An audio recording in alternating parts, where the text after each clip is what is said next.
Hey, everybody. Thank you for tuning into the Stuff I Heard podcast. And I'm your host, Josh Peak. This is 217 Reverse Trip. My brother, Alex. Hi, Alex. Hey, Josh. Hey, buddy.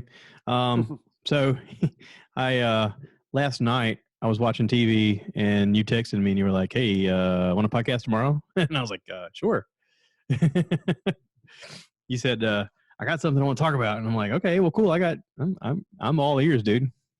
Yeah, it's funny. I was sitting there talking to my buddy Dave, and we were just kind of rambling about some stuff. And then I got to asking him some questions, and I was like, "This is something my brother would be interested in, so I should text him."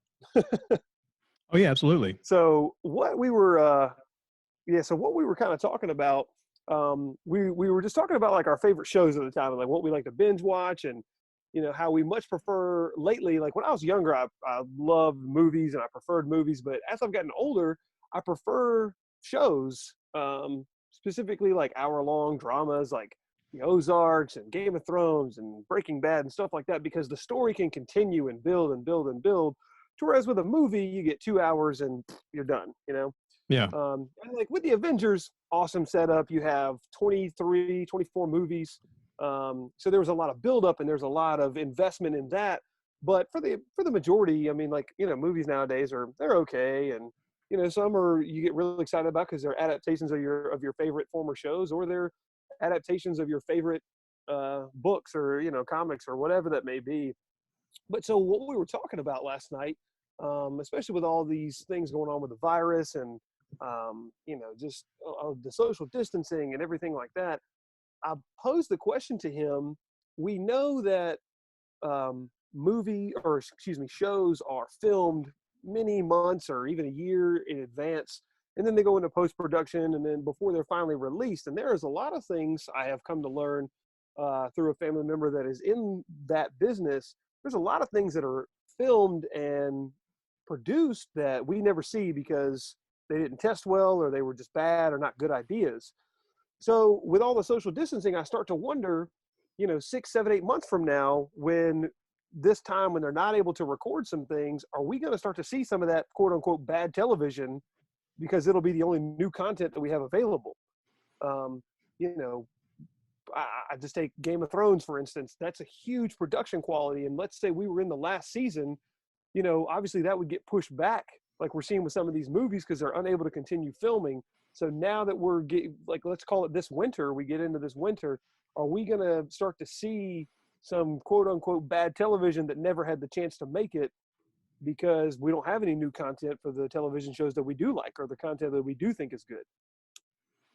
Or will it be a fast push to put out product that may not be as good as we want? Right. A long time ago, I heard a saying that it's hard to be a creator and a consumer at the same time, and that if you're consumed, then you're not creating. And during this slow time where nothing's really going on and people are spending more time at home trying to entertain themselves with whatever, they're consuming. They're not really creating. I think creativity kind of needs an outlet. And if you're not continually to creating, I got to think that's got to stifle your ability to create. There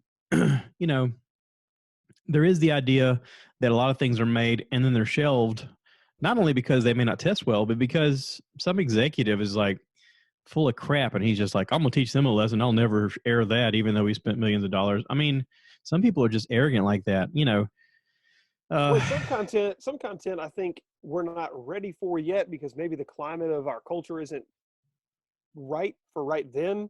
Yeah. And so, like, same idea. Like, I think some things are shelved. Like, there are some movies now that we're seeing coming out, and then we're learning, well, this was written like in 1986 or 1997 or whatever. We either didn't have the technology available, or we weren't ready. The studios weren't ready to go ahead with that movie, or whatever it may be. That's like the thing with Ashton Kutcher. When he first came out on the movie scene, it was Dude, Where's My Car? Even though he filmed Butterfly Effect before that, there was the unknown element of, well, why isn't this coming out? And someone just shelved it for a while, and they were like, oh, I forgot I had this.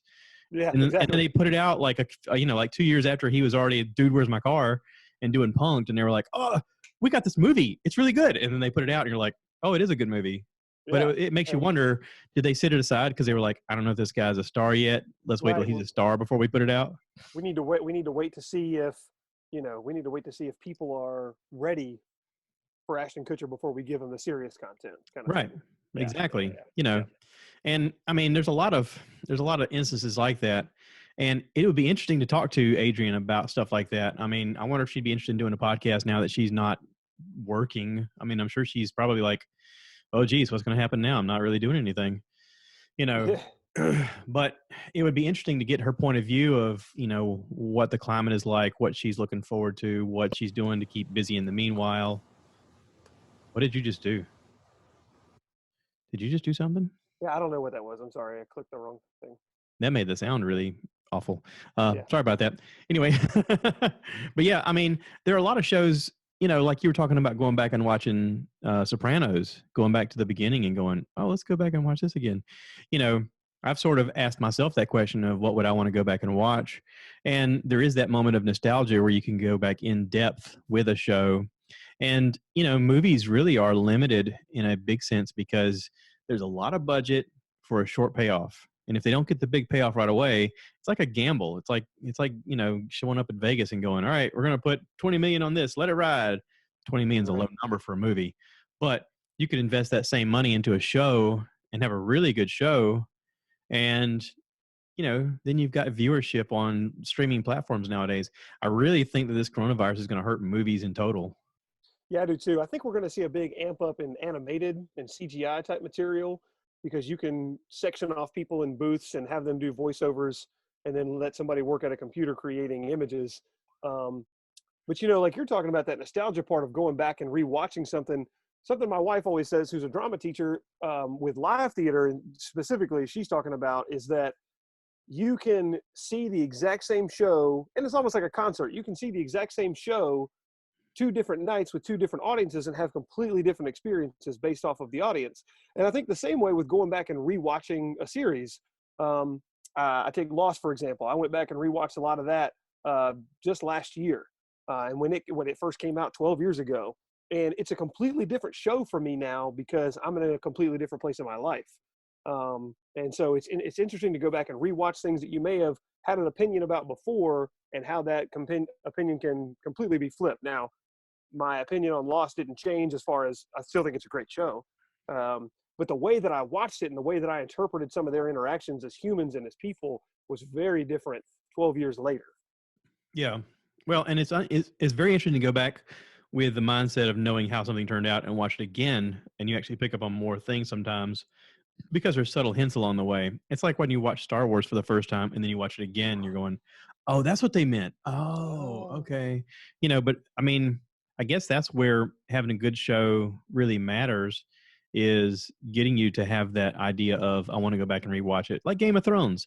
When you watch Game of Thrones the first time, there's so many names mentioned and so many things that happen, and you're like, what are they talking about? And then when you watch it again, you're like, oh, that's what they were talking about. Holy crap, So, I kind of wonder what's already recorded. I kind of wonder what's already just like they had it up to the stage that the digital guys were working on all the shading and all the whatever, the backdrops and the lighting and all the post-production stuff, Are we going to get a flood of that?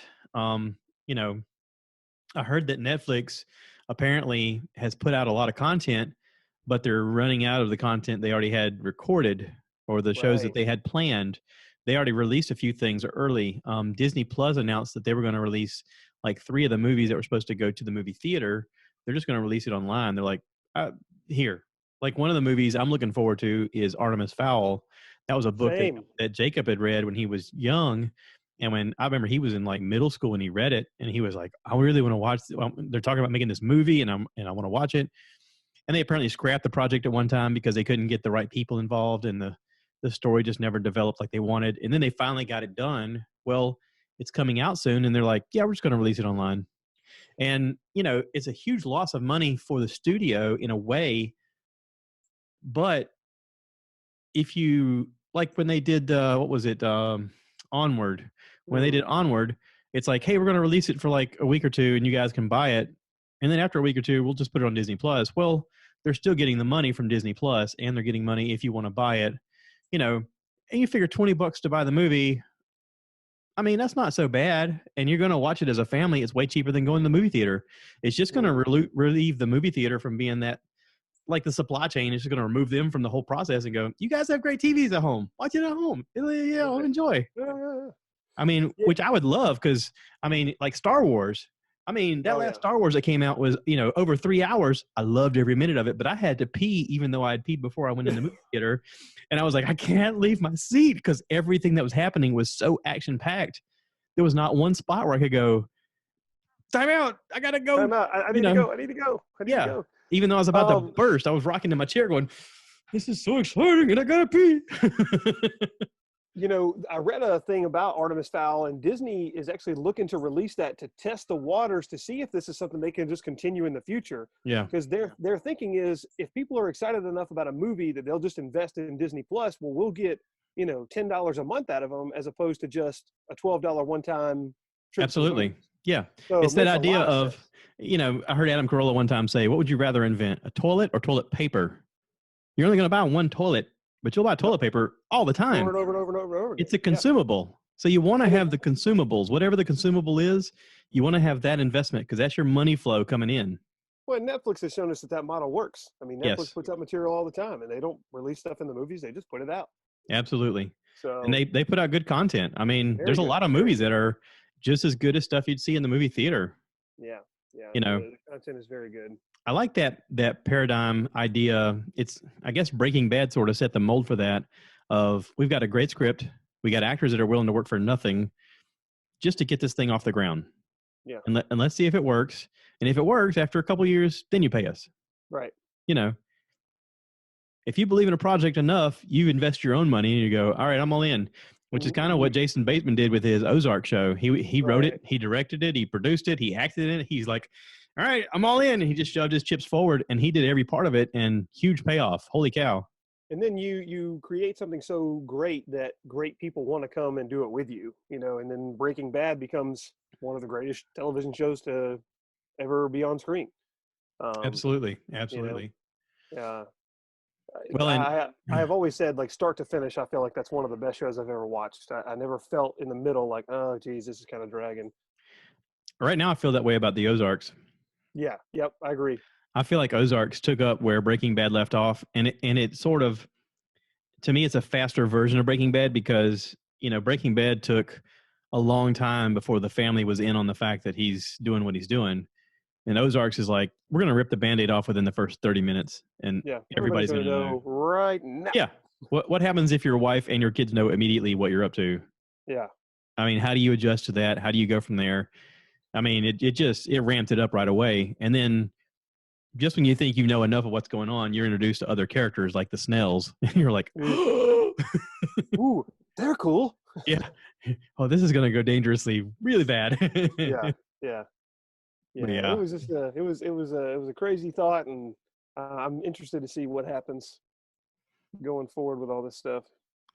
So what was the big announcement today with education? So big announcement today from Molly Spearman and Superintendent of Education and Governor McMaster is that they have decided to cancel on-site school learning for the rest of the school year.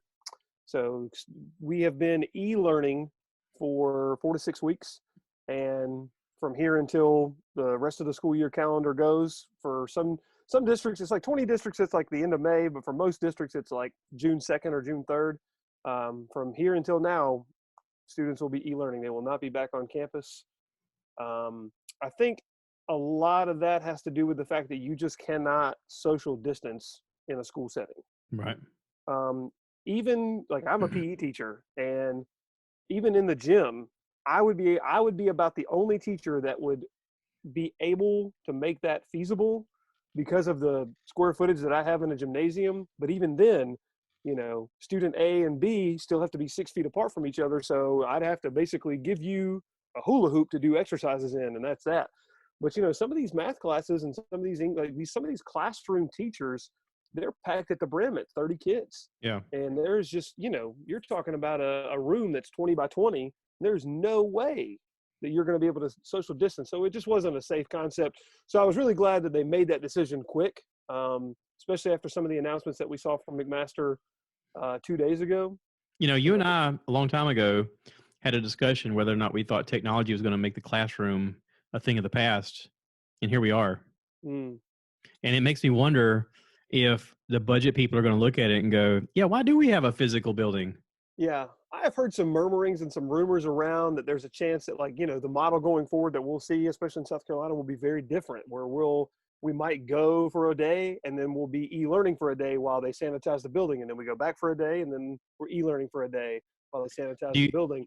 I think that's going to be up until you have um, a vaccine. I still think that there is a lot to be said for person-to-person interaction, Absolutely. um, and the social concept of learning how to work with and around other people. But I agree with you that technology, we have seen learning can still continue, Yeah. and teachers are working just as hard, if not harder, than when we were in the building. Yeah, I talked to So, mom today. She's a professor at FMU, and I was like, "So how's it going?" She's like, "I am so busy, I can't see straight." I was yeah, like, oh "Really?" yeah, She goes, "Oh my God, there's so much to do." there is literally stuff to do all the time. She had Um, a friend of mine's a teacher up in Asheville, North Carolina, and she had a to do list, and it was like Zoom with this person, Zoom with this person, Zoom with this person, yeah, Zoom with these people, Zoom with this person, Zoom with this person, and it was like blocked off by hour. But she was like, there was only like 3 hours left, and she goes, "I guess I'll sleep during those 3 hours." yeah, She was like, "Holy cow, there's so much to do." But yeah. there, like you and I had the conversation of if that were to happen, what would be the thing kids were lacking, and we both agreed that it would be the social interactions that they would miss out on with other students. You have to learn to have communication with other students, and that's something that had sort of been going along the wayside anyway with people with their phones, because all these kids have their face in their phones and they're not talking to each other. Yep. They'd rather be online trying to talk to their favorite celebrity who's just ignoring them. But meanwhile, I mean, they're being really crappy to each other when they do talk in person. And then you have the Yeah. social bullying, the cyber bullying, and all that other stuff. And I don't know. I mean, will this time apart make people more acceptable to hang out with each other? I hope so. And I also think that we might see a shift in, it's more acceptable to talk to somebody that may not be in your group, because you need that social interaction. We as humans need it just in general, not just students.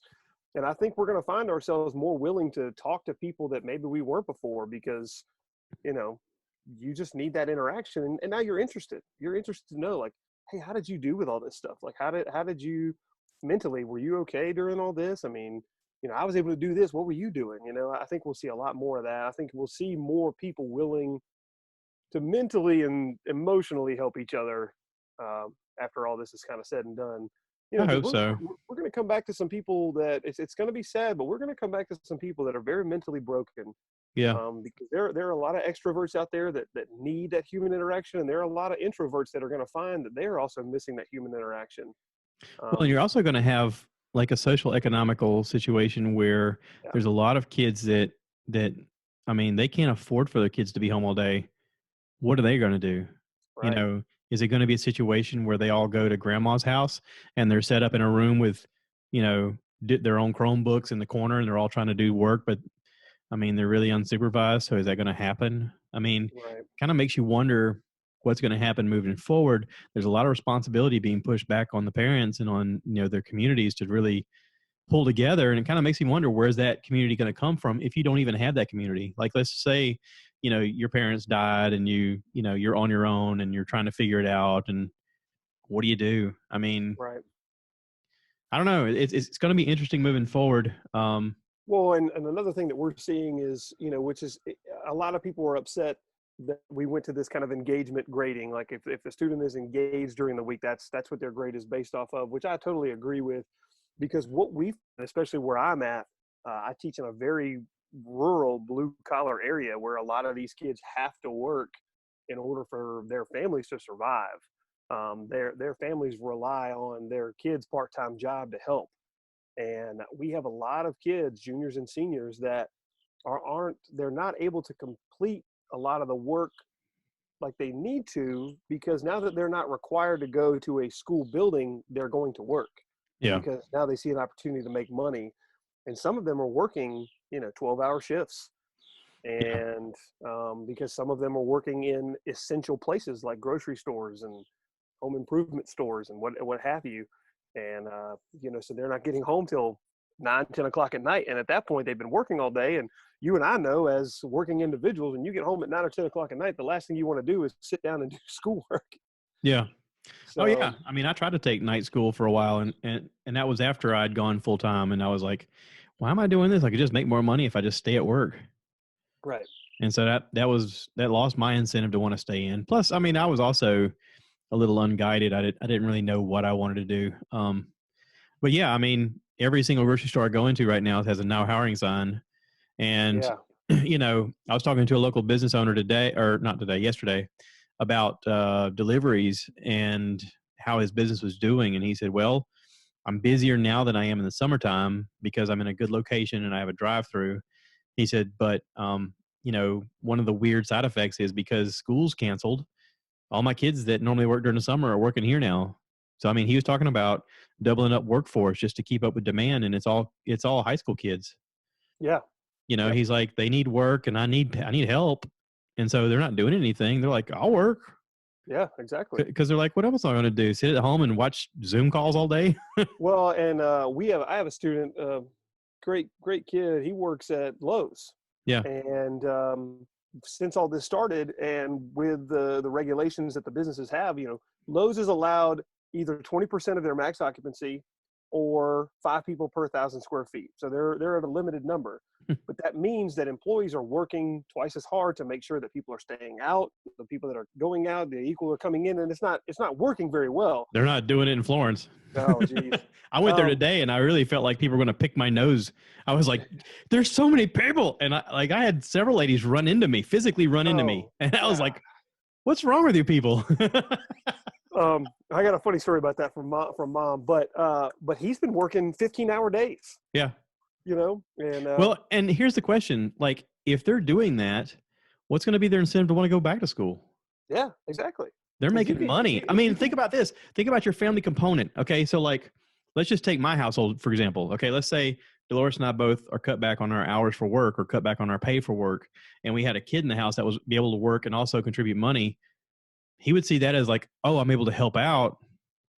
Why? I mean, what would be your incentive to go? I need to go back to school. Why? Yeah. And that's the big question. And that's why things like virtual SC were created. So we do have a program through virtual SC where students can do online school like you would an online degree, but you can do that for high school. Yeah. And a lot of these kids that have to work to provide for their families, they're choosing that route. Yeah. So no, but it's funny. You were talking about people running into you when all this kind of first started and people were really getting into wearing masks and going out and stuff like that. Mom called me with a story because she was in the car. And I said, hey, what's going on? And she was like, well, I just had to call you because I'm frustrated because we came to the nursery to try to get some plants. And every time I would turn around, this same lady was like right next to me, like almost on top of me. And finally, I just threw my hands up and said, I'm done. And I went to the car. So Dan is out there in the nursery by himself buying flowers. He is a saint. Yeah, he is. And there's going to be a special heaven all for him. So, yeah. but I'm so that was a big announcement from Molly Spearman today.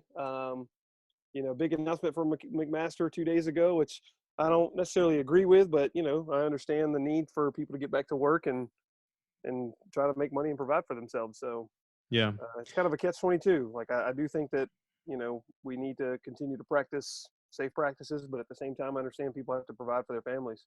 Well, and I talked to Greg, and Greg's in Albany, Georgia, and kind of the epicenter in America. I mean, he's like the 4th highest per capita or something like that in Albany. Yeah, 4th highest death per capita. I mean, it's crazy the situation they're in.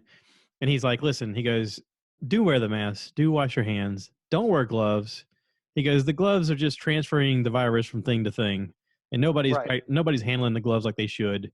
He goes, but even the mask, people aren't handling the mask the way they should. He goes, but do wash your hands, practice social distancing and stuff like that. And he has to go to work every day and Oh see yeah. patients. I mean, Oh because yeah. he's in infectious disease in Albany, so it's like sort of like being in combat. You're like, all right, here we go. I'm going in.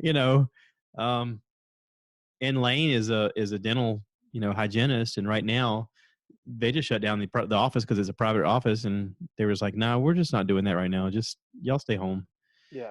Um, you know, it kind of makes me wonder what's going to happen financially out of all of this, especially with the stimulus packages that they've signed. I know recently that today they went back to Washington and signed a small business stimulus package that was like $480 billion. 480 billion more dollars. Yeah. And I'm like, the businesses, I mean, it seemed like the first stimulus package they signed was more for big businesses than it was for the people. And, it would have been way easier to help out the people. And I'm wondering, what is the purpose of helping out these big businesses other than just to keep them afloat? But to me, it's just going to drive up our it's going to hurt the people that it's helping the most right now. In the long run, it's going to be money we got to pay back. It's going to drive up the cost of everything. And Going to devalue the dollar. the lower income people they're going to devalue the dollar. Forget the dollar menu. That thing's gone. The dollar menu is going to be oh, they got the $5 menu. Oh, well, sweet. $5 for a small fry. I can't wait. yeah, exactly. So, I mean, it's really going to hurt the people, especially, there's always a discussion about the minimum wage being raised. And it's like, yeah, but, if you don't understand economics, that's just going to hurt you the most. It's going to hurt all of us. It just devalues our dollar even more, Yeah, there's a lot of things that are going to have to change. It's a lot that's going to be crazy and weird, and yeah. I mean, you can say on paper we have more billionaires than ever before, but what does it matter if it doesn't matter? Right. If that dollar doesn't mean anything. In a scary news story today, I read that Abbott, the company that made the rapid test for coronavirus, has now reported that 15% of all their tests are coming back as false negatives. So, yay! What else is new? Crap. Oh, geez. It's all kind of just up in the air, man. This is so crazy, so new. Okay, so if you want some lighter side, we had our grandson this weekend, Jackson. We took him for a walk around the pond here, and his new thing is picking up duck feathers. Oh yeah. And he can't really pronounce it. He said duck feather, and he comes up and he rubs it on my leg. I tickle you with the duck feather. That's awesome. That's been the highlight of my week. Oh, and speaking of small children, I want to shout out to our very good friends, the Bimkes. They just had their second child, Beckett Allen, which is a super cool name. And he's a beautiful little baby. They're home now. And they're doing great. So that was awesome. Yep. I was really pleased. I opened up Facebook this morning. That was the first thing that popped up. I was like, yay, cool. Yeah, it was very cool. It was very cool. Yeah.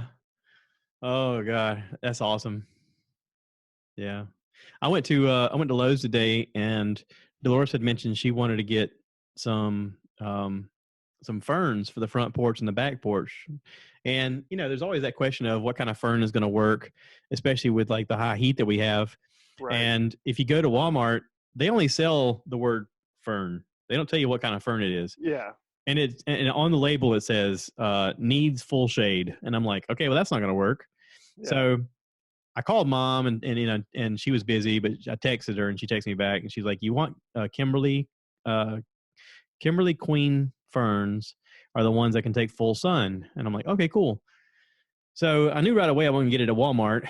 I went to Walmart, Lowe's, back to Walmart because I had to get something else, and then Sam's, and then I went to the farmer's market. I finally found it at the farmer's market. Beautiful ferns. I put one in the front, one in the back. In the back, I actually made a planter holder out of one of those cedar stumps that I had. It's beautiful. Nice. Holy crap. Dolores was like, why don't you just use one of these? And I was like, why don't I use one of those? I had to put some screws in the top of it to like hold it in place so the wind wouldn't blow it off the top. But looks great. I also picked up a knockout rose bush and a planter for it to go in, a nice, pretty red one. I planted it in the back, put it on the back porch. I also got some citronella plants, put them all around the back porch, put 2 of them out in pots. so they look pretty growing, because when they Yeah. grow, they're real pretty. Oh yeah. But cut out the mosquitoes. We've had such a wet winter.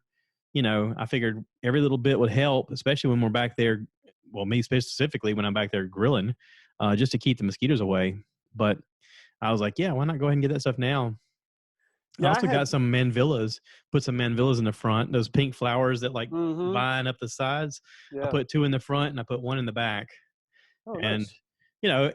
it's nice to go out there and look around. And other than the fact of getting, physically molested while I was trying to buy my stuff, Right. it Right. was nice walking around outside of Lowe's, plant area and looking at all the flowers that are in full bloom. You're just like, oh, this is so nice, Well, I've got these. They were here when I got here, but the house that we're in now, all across the front yard and all down the side of the house, I have these like big, tall, kind of like holly bushes, the ones with like the little prickly leaves, Yeah. and they're a nightmare. I hate them. They're an eyesore, and I don't like them. And so today, They're the devil, Bobby Boucher. or yesterday, I was like, you know what? I'm gonna rip these things out. But they're even being short, they're so well established. You're looking at, you know, 6-inch diameter trunks on these things. And so I clipped them all off, and I had to use my truck to like rip them out of the ground, because it would take me, 10 hours to dig one out because the root system is so deep. Man, was that satisfying to get those things out, because they're just so ugly. But I still have them down the side. I haven't. I wish In you would fact, have videoed that. you can see one behind me here. I still have one. Like I still have the ones all down the side of the house. They're a lot bigger. I should have videoed it, because I actually ended up bending my bumper a little bit on accident. Oh, Well, the chain came loose, and it like just kind of popped off on my bumper, and it just kind of like, I don't know, just a small little. It's a truck. it's a truck. Yeah, yeah. So, but I was That would very. make a really cool YouTube video, by the way. Yeah. Well, when I do the side, I'll be sure to video some of that and Yeah. shoot it to you, because, like I said, I'm gonna rip them right out of the ground. Why not? Why not? I last night I made Dolores. Well, I started to make Dolores watch it, and then she left the room. But they had a fundraiser for the Comedy Store in Los Angeles. Okay. A lot of comedians had gone on YouTube and other social platforms to do like a Zoom conference call with each other. They had 3 hours scheduled, and in each hour there was supposed to be 4 guests with a special guest. So like right off the bat, the first episode or the first series or whatever had Whitney Cummings. She was kind of like the host.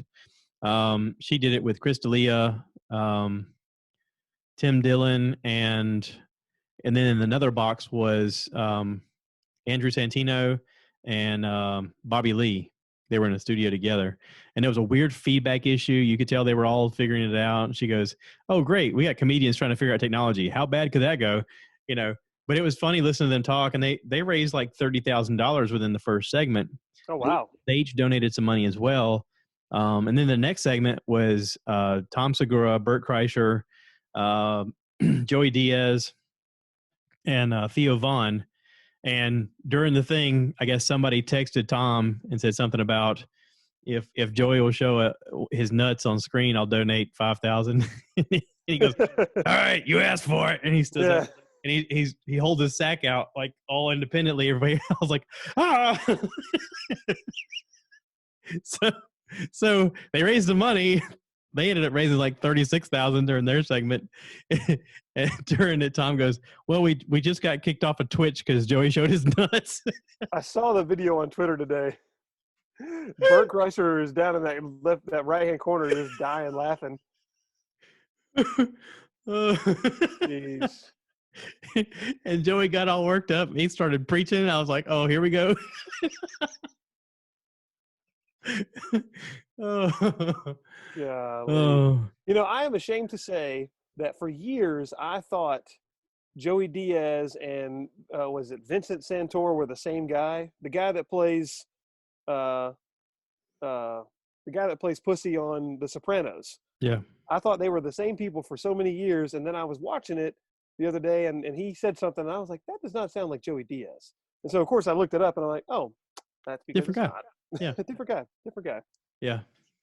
Yeah. And he's been working on a movie right now too. He was talking about that last night. He's like, I was working on his movie, and then this Corona broke out, and he's like, so that's on hold. He's like, but it'll pick back up, whatever. I've seen a few comedy shows live, but that one we went to with Joey Diaz in Atlanta, that was one of the funniest I've ever Wasn't it seen. good? He's so. 'Cause Plus it he plus it was just fun that we were all hanging out together. I mean, we yeah had a good time even beforehand and he just does afterwards. he just does not care, and No, that was a very funny show. no. And they talked about that a little bit last night about Ari Shafir drugging Bert, and then Joey started talking about it again. Oh man. Yeah, that's funny. But yeah, it was a good segment. I enjoyed it. The last segment had Donnell Rollins, Neil Brennan, Dave Chappelle, and somebody. Oh, Bill Burr. Oh, They nice. apparently all worked on the Chappelle Show together at one time. Yeah, I do remember Bill Burr was a writer for that show. Yeah, he was also an actor on the. I mean, he did a few sketches with them, Oh, okay. but he was he was really close friends with all of them. Donnell Rawlings kind of took over the whole thing, and it made it unwatchable. I tried to stick with it. I really tried. And 20 minutes in, I was like, I'm done. I turned it off. I was like, I just can't. This is not. No, Not for me. not for me. I like him sometimes, but man, he can be too much. It's really, Yeah. it's one of those personalities you just like, all right, I can take this in Eh, small doses. I mean, I'm good. Yeah. Yeah, exactly. But, whatever. It is what it is. It is what it is. Um, I'm planning a special grilling session Friday. Ooh, At work, I was able to get a hold of an 18-pound pork butt, of course you were. pork shoulder, 18-pound pork shoulder. Of course It's you were. it's It's huge. it's the width of shoulder to shoulder to me. Like I've done a 12-pound, and that thing is massive, but an 18-pound, I can't imagine. It's heavy. It is massive.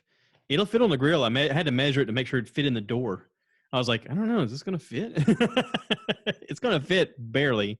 I have it right now on a cooking sheet defrosting because I'm sure that, with it being frozen, water's going to come off of it. And it Right. needed it big enough to hold it, and it barely fits on the cooking sheet. I'm like, golly, this is a big piece of meat. But they had a special deal at work where I got 3 18-pounders for like $25. Nice. I was like, yes, that's a lot of food for a That long is a time. ton of food. Yeah. So I'm planning on a special cook. I cleaned the grill the other day. I took it all apart, vacuumed out all the pellet stuff, and all the dust on the inside, the ash pot and stuff like that. And I've been messing with Treadaway. Treadaway said, I got my stimulus check. And I was like, you need to get you a pellet grill. He's like, I mean, I want one. And I was like, what's wrong with you? He goes, I got bills. I was like, bills. That's not the Treadaway I know. He goes, I'm trying to grow up. That's so funny. I said, when this is over, go get you a pellet grill. Yeah, speaking of grills, I did I did that turkey yesterday. I did a whole turkey on the grill, man. That was awesome. So Did good. you do the spatchcock? No, I just grilled it whole, just set the whole bird on there. Did you do it? Did you do it upright? Nope. I just laid it flat. I did. You just chuck it in there like a football, like yeah. I mean, good luck, bird. Well, underhand, so it's more like a rugby toss. But okay. But little flick. I seasoned it the night before, and kind of seasoned it under the skin and on top of the skin. Rubbed it all down with butter beforehand, and then I had about a quarter stick of butter left. So I just stuck that inside the turkey, and then I did it indirect heat basically. So I turned one side on, got the grill up to about 375, put a pan of water and apple juice underneath the turkey. Ooh. And then I just set the turkey on top of that and just let it cook for about 2.5 hours, man. It was pristine. It was so delicious. Listen, I need to do a special turkey cook with you. I want to do the spatchcock and injection and let you try that. And it's going to change your life. You're going to be like, okay, I'm converted. You're going to hear angels. It'll be like a whole religious experience. Exactly. Yeah. A light from the clouds will come down and you'll be like, oh, I get it.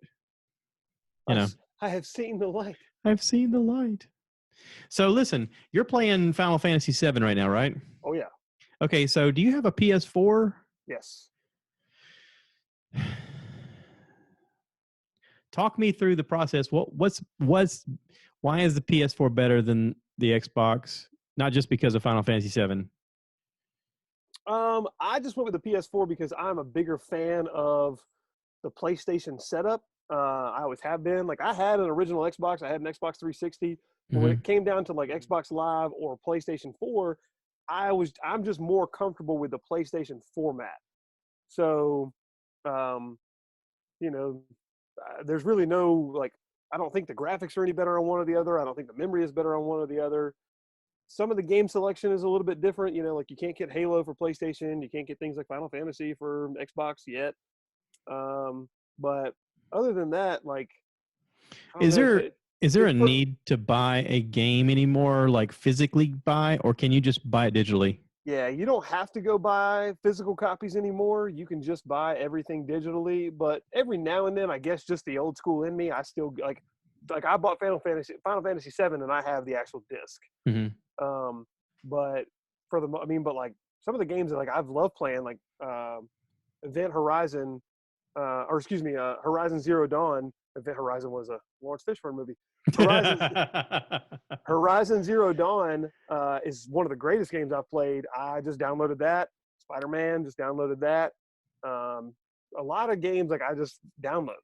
Yeah. So, and if you're a PlayStation Plus member, which I think Xbox has their own version of whatever that is, you know, you can be if you're a member, you get a lot of special discounts on a lot of games. So if you're an avid gamer, it's worth it. But like, I don't play games that often anymore because I have small children and they want to play Mario on the Nintendo Switch. So yeah. Yeah, see, that's the problem I had for a long time. Like I was playing World of Warcraft all the time, and then just the demands of being a dad with kids, I was like, I don't have time to play anything. So I tapped out. I haven't played Final Fantasy in probably since the last time we podcasted because, like, you know, with the kids, like we're teaching, we're home while we're teaching, we're homeschooling Scarlett during the day, and you know, after that, like, you know, we're trying to spend time with them at night, and they want to play Mario Kart, and they don't want to, they don't want to watch me play Final Fantasy. Oh yeah. Which I'm totally fine with. Plus, it lets me savor the game. Like I've actually been like taking breaks during the game just because I don't want it to end. So, you know. But, yeah, there's two schools of thought. There's the thought of I want this to last as long as possible, and I want to explore everything along the way. And then there's a school of thought of I want to see how fast I can do this. Yeah, that used to be me. I used to be how quick can I get through this and get to the end? Yeah. And now I'm like you know, with Final Fantasy, I'm savoring every scene, every moment because it's amazing what they were able to do to take that game from 1997 and put it to what it is now. So yeah, I'm savoring every second that I can. Yeah. I wish there was an online ability to learn how to do this better. What we're doing right now, Zoom. Yeah. I mean, I've watched a bunch of YouTube videos, but there's nobody really doing what we're doing. I mean, I don't know. There's a lot of things people don't tell you they're doing or how to do it. Like I'm watching some videos. Yeah. I mean, that was a conversation that Ron and I had after he came over and did the last podcast. He was like, I told him, I said, you know, I've shown probably 7 or 8 people how to do what I do, and only one of them continue to do it. And he was like, why would you do that? And I was like, what do you mean? He goes, the more you show them how to do it, they're going to be your competition. And I was like, my frame of thought was, yeah, but it's a community. Like I'm trying to build community. This helps build community. But he was like, yeah, but it also takes away from you. Work on you. And I was like, I'm just not that way. Yeah. Well, see, like, you know, somebody like a Joe Rogan that relies on the podcast to build his business, you know, it makes sense for him. Well, his is already built. That's a bad example. But somebody that's trying to build a podcast for that to be their career. Yeah. It makes sense for them to like hold their secrets so that they don't, you know, have any competition. But for you, you're doing a great thing. You're trying to build community. You're wanting people to get their voices out there. And so you have knowledge. You want to give it to those people. Well, and I want to interview everybody. Like I want to have conversations with people that are, I mean, that was just a stem of what I was like as a young kid is I wanted to talk to people who are different than me. I mean, if you found a way to make a life different than I did, hey, that's fascinating. You know, tell me about it. How did you figure out how to pay your bills? What's your day like? You know? Well, and I think the coaching world, dude, wow, that's one of the greatest things about like the coaching profession is while we are all in competition together, like I can sit down with what I consider, you know, what would be considered like an arch nemesis, and we will have a conversation like, hey man, you ran this play that like just killed us. How do you do that? Oh yeah, we just, you know, the 5 goes here and the 1 passes here, and it's great because, you know, the beautiful thing about sports is I'll tell you exactly what we're going to do. You still got to be able to stop it. Yeah. So, and I mean, and what's going to be the future of sports, you know, with this COVID-19? I know, it's crazy. You know, I just saw, what was it yesterday? Rob Gronkowski got sent to Tampa Bay. And Doris goes, well, I guess we're Tampa Bay fans now. And I was like, Well, I mean, it's easier to go to one of their games than it is a New England game. Um, Yeah, no kidding. but Yeah, because you know, they play the Panthers twice a year. yeah. I mean, I was a little confused over the fact that they said that the Patriots traded him in a 7th round draft pick, and I was like, but he retired. How are they trading him? But I guess he So retired while he was still in his contract. right, he retired with a year and $10 million left on his contract. So technically, if he were to come back, the Patriots would have the rights to him. But they basically what they did is they traded his contract to Tampa Bay, and then he came out of retirement after that. So Tampa Bay is going to pay that money. Tampa Bay is going to pay that money plus whatever else they're going to pay him Okay. to come Okay. out of retirement. So, And they I'm get sure, a 4th round draft pick out of the deal. right? They got a 4th round draft pick out of the deal, I and don't think people or understand. they got the 7th round pick. New England got the 4th round pick. Yeah, that's what I'm saying. Yeah. I don't think people understand how valuable that draft pick thing is when you have someone like Belichick making the decision. Right. I mean, he is. You and I've talked about that before. He picks the most unusual talent out of places, and you're going, "I've never heard of this guy." And the next thing Well, you like know, he's the star. You know. nobody ever heard of Tom Brady, and now he's probably one of the greatest quarterbacks to ever play the game. Not only that, I mean, Garofalo was going to be the guy to replace him, and he Yeah, went to the and Super now Bowl last year. And you're he's like, tearing it up I've in never San heard of Francisco. Garofalo play in college ever. Yeah, Garoppolo and then Jacoby Brissett is starting in Indianapolis. I mean, all three of those guys were at one point a starter for New England. He's got a knack for just finding talent that nobody else pays attention to. I don't know what it is about him. I mean, it's a special skill. Nobody else would have given Julian Edelman the time of day. Exactly. And he's Who would have picked he's arguably the greatest slot receiver in the game. Who would have picked him to be a slot receiver as he was a quarterback? You know, you're like, right. I bet he's got good hands. Yeah. He looks pretty quick on the field. Yeah. It makes you wonder what they would have done if Tim Tebow had actually followed through and continued to play with them. Yeah. Well, what I'm hoping will happen with Brady going to Tampa Bay is a couple weeks ago, there were some preliminary talks that Green Bay was interested in O.J. Howard, who was in Tampa. And because his contract is up for rework or whatever. And now that Tampa Bay has Gronk, why would they want to keep O.J. Howard? Well, Gronk's injury prone. He is very injury prone. And New England showed you that having two incredible tight ends like Gronk and Aaron Hernandez can really be beneficial. So if you run a double tight set with Gronk and O.J. Howard, I mean, just the thought of Hernandez as a murderous psychopath, you're like, yeah, I mean, he's a good guy. Well, just the knowledge that Tebow, Hernandez, and Riley Cooper were all on the same team at Florida. Yeah. And Urban Meyer at the helm. I mean, that just. Yeah. I don't know. I mean, when you're a coach, you're just trying to wrangle in the talent, right? Apparently. So, yeah, I don't know. Craziness. Yeah.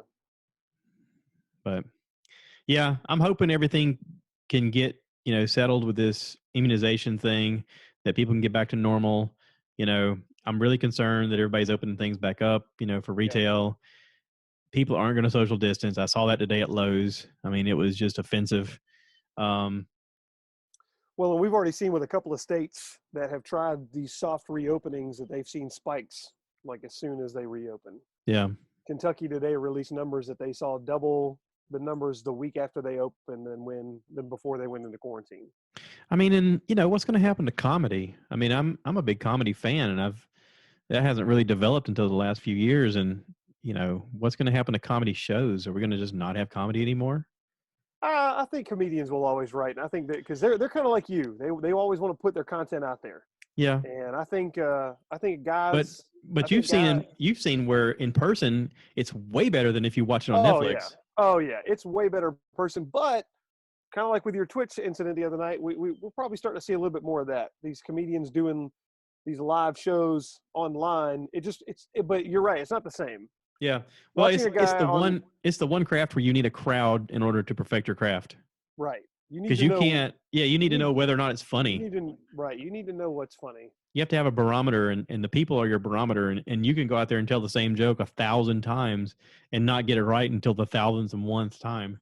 I think until there is a viable vaccine available, we just we'll be living a new norm for a while. Norm. Yeah. I don't know. Yeah. I'm hopeful. Same. Same. I'm trying to keep positive. I keep asking people on a regular basis, what are you doing to stay positive? What are you doing to stay busy? What are you doing to keep from going crazy? And, everybody's trying little things. Yeah. Um, I don't know. My biggest piece of advice for anybody out there that is trying to figure out how to stay sane, stay healthy, exercise, even if it's just a 10-minute walk outside of your house, and get outside. There's so much that sunlight can do for your body, as opposed to just burn your skin. Yeah. So get outside and exercise. Don't be sedentary. That would be my biggest advice. Yeah. Yeah. So Well, dude, I appreciate you coming on and doing another podcast with me. I appreciate you having me. I'm always willing to have a chat. I was literally sitting at work yesterday, and Dolores texted me or called me or whatever, and she's like, "So, you need me to do anything?" And I said, "Yeah, line me up talent for tomorrow." She's like, "What?" I said, "I need you to do your due diligence here and like line me up an interview." And she's like, "I got things I have to do." And I was like, "Hey, yeah, but still, I'm at work right now. I can't really talk to anybody about lining up anything." But I was like, "I need something to do tomorrow." I will touch base with Adrian and see Yeah. if she'd be willing to do an interview with you, because I know you have a lot of questions about stunts and Yeah. the acting world and stuff like that. So I'll touch base with her. Yeah. And I'm sure she'd be willing to, and she's great to talk to. So I'm sure she'd be willing to do that. Yeah. We could do Zoom like this. I mean, Yeah. we've seen that works pretty good. Pretty good. The only thing I don't know if it works or not is the invite thing. I've tried emailing invites. Well, I got your email today. So I got the email link. It did go through? Yeah. So that's how I clicked on the Okay. Zoom. Yep. Okay. Yeah, that's why I took a picture of it and sent you the text message. That way you could see the number and the password. Yeah. And I don't know, like the other day it didn't work, and when I was like, what am I doing wrong? And every time I email it or YouTube it or whatever, there's nothing to show me what I'm doing wrong. It's like, no, this should work. I'm like, Right. okay, all right, if you say so. But I don't know. It is what it is. Well, dude, cool. I miss your face. It's nice. It's nice to see you. Yeah. Yeah. Tell the wife and kids I said hey. Absolutely. Yeah. All right. Well, that's it for the podcast, guys. Please go to the website, www.stuffiheard.com, where you can see pictures and listen to old episodes, and also buy some merch. I have a merch page there. If you want to reach out and ask questions, I have a connect page. You can go in there and you can ask questions. If you want to be a guest, reach out to me. Let me know. And just trying to build community a little bit at a time. Please remember to wash your hands, practice social distancing. If you're at Lowe's, be the person that steps back and goes, no, you go ahead. If you're driving around in traffic, be cautious of the fact that everybody seems a little more frantic. Give a little extra caution for people. And thank you for being a supporter of the podcast. Please remember to rate, review, subscribe, and share with your friends. And as always, cue the cow.